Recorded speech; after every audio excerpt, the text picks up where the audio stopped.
Hey everybody, how you guys doing there today? Hope everybody is staying healthy and safe. Welcome back here to another sneaker video. And I'm going to apologize for my language, but I am seriously pissed off that I had to pay resale for the shoe I'm going to show you today.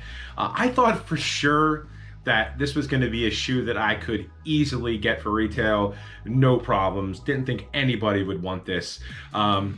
The funny thing is the shoe actually released, I think 2 months ago over in Europe, in the UK, and the shoe was still sitting on those sites over there in smaller sizes. So I thought when this released here in the US, no problem. I'm gonna be able to jump right on Sneakers app or Nike.com, pick up my pair, and be done with it. Well, I go on the site, put my size in, put my information in as far as payment. 5 minutes later, didn't get them. And I'm like, you got to be kidding me. But anyway, the shoe that I ended up picking up, which I'm assuming everybody wants out there, is the classic, iconic Nike Air Trainer 1 in what they're calling now the Chlorophyll colorway. This is the first ever cross-training shoe. This was designed by Tinker Hatfield back in 1987, 35 years ago. So this is the 35th anniversary of this shoe, and in commemoration of that milestone, Nike's actually releasing some of the original colorways of the shoe. So we got the Chlorophyll. At some point here in the US, we're going to get the Midnight Navy colorway, which is an awesome colorway as well.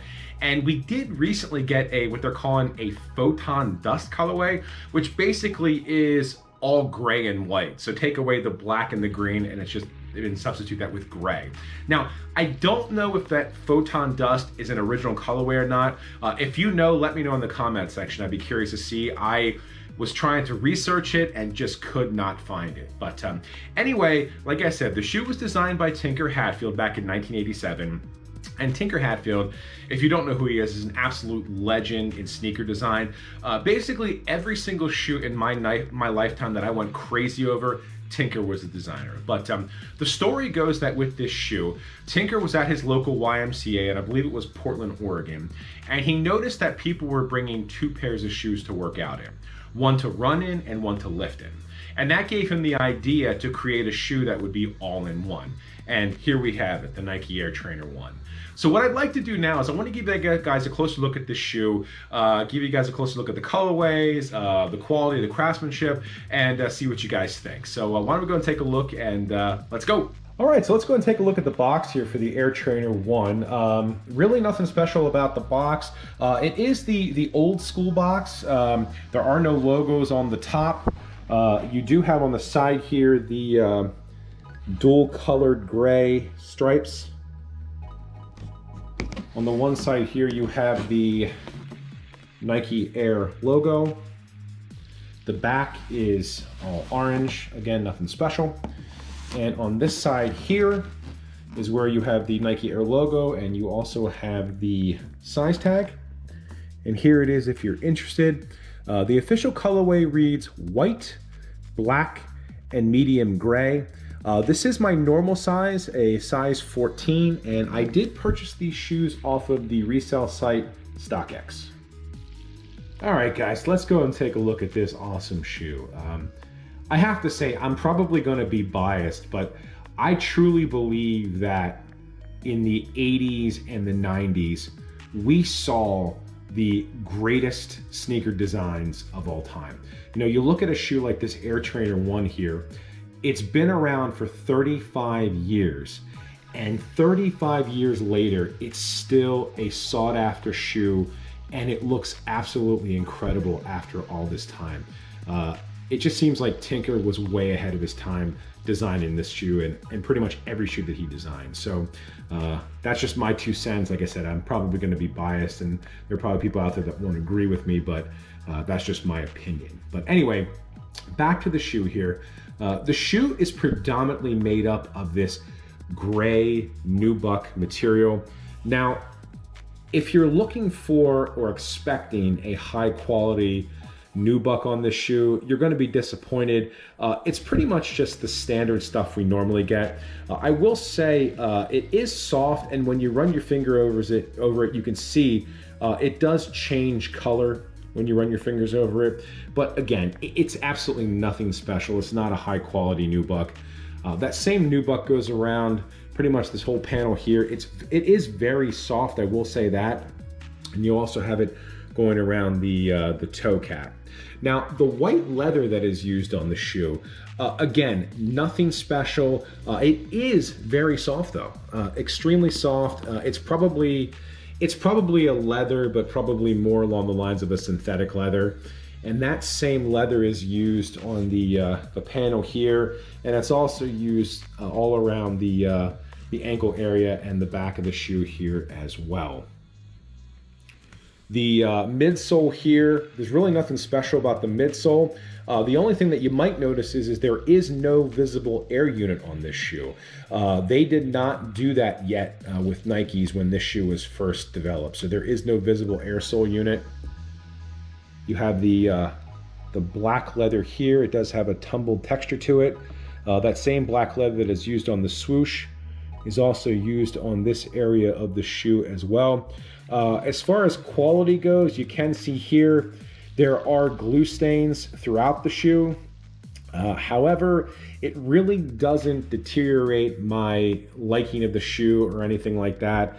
Like I said, I wasn't expecting anything super high quality with this. You really, for me, I just buy sneakers more for the nostalgia perspective than anything else, not really the quality side of it. But again, there are glue stains. There are more I'll show you as we go along. Take a look here at the Velcro strap. You do have that really nice chlorophyll green on the Nike.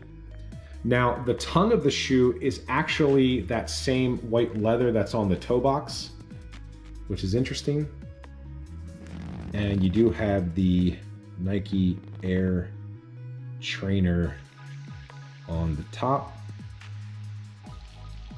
What's cool is that the chlorophyll colorway and this gray, white, and black was used on this shoe by Tinker because this is the color scheme that was used at the YMCA that he was working out in. So all of the gym equipment in that gym had this green, gray, and black and white color on it. So that's why he chose that.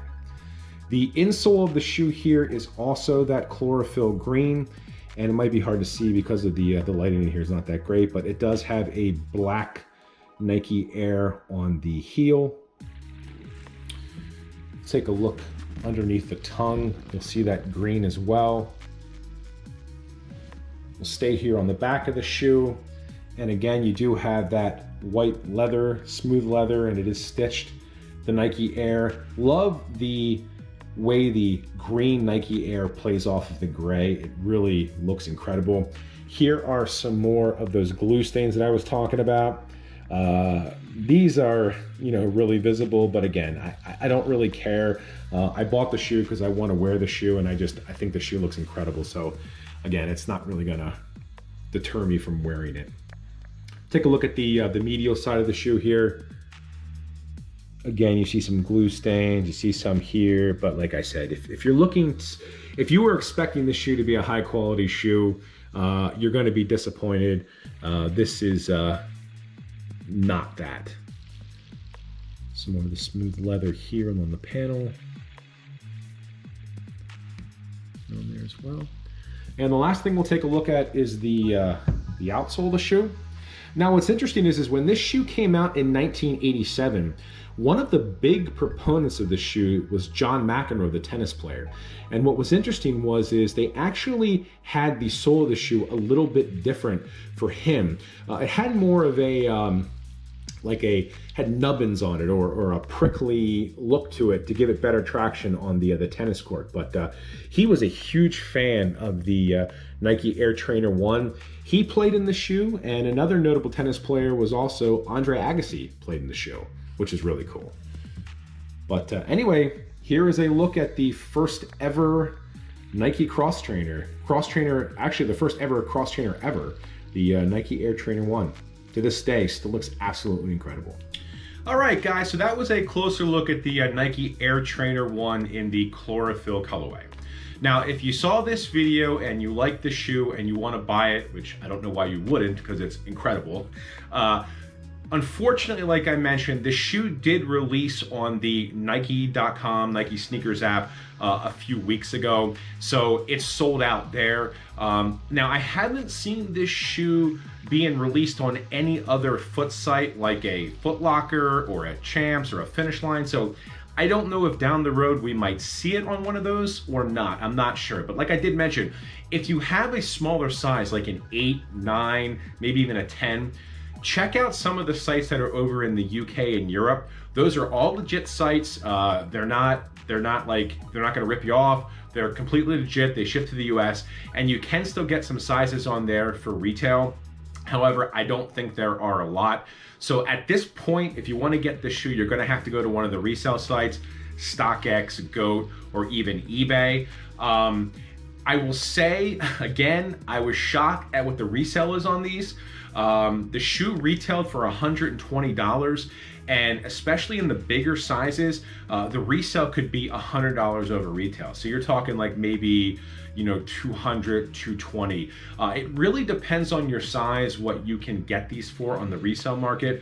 I think if you have a smaller size, you're probably looking at like around maybe $150, $160, and that may or may not include the shipping.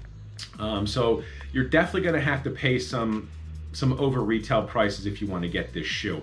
The good thing is about like a site like eBay, you really don't have to pay any fees if you're purchasing the shoe, only if the seller is having any shipping. So I would probably check eBay first.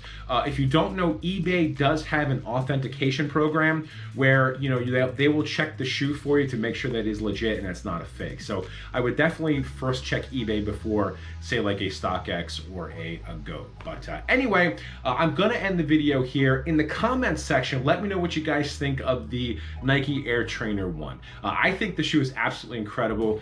I'm really, really happy to have this one in my collection. I actually tried on the left shoe, and this shoe is really, really comfortable. So I can't wait to wear these and get these on feet and probably even work out in them. But anyway, again, thank you guys so much for watching. I greatly appreciate it. Hope you guys have a great rest of your day, and take care. Bye.